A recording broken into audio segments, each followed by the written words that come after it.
Hello guys, के छ हजुरहरू आरामै हुनुहुन्छ होला। म पनि आरामै छु। आज म बिहान उठेपछि एकैछिन होमवर्क बाँकी थियो, हिजो राति नभ्याएको त्यो गर्न थालेँ। अनि यसो खानातिर हेरेको त खाना पनि पाकिसकेको रहेछ। आफूलाई खानासाना पस्केर मैले अब खाना बस्नुतिर लागेँ।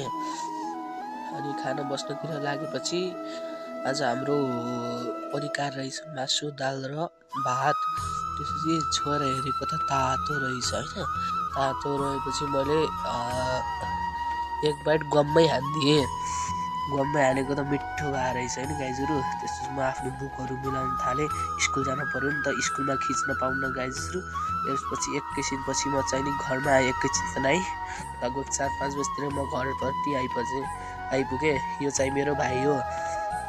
त्यसपछि घर आएर हेरेको त यहाँ प्लास्टिकमा खानेकुराहरू रहेछ। त्यसपछि खानै पर्यो भनेर यसो उता गएको त चिया पकाउनु भएको रहेछ। त्यसपछि आज हाम्रो नास्ता चाहिँ चिया र पुरी। ल है गाइजहरू, धेरै सपोर्ट गर्नु पर्यो मलाई। Bye bye गाइजहरू।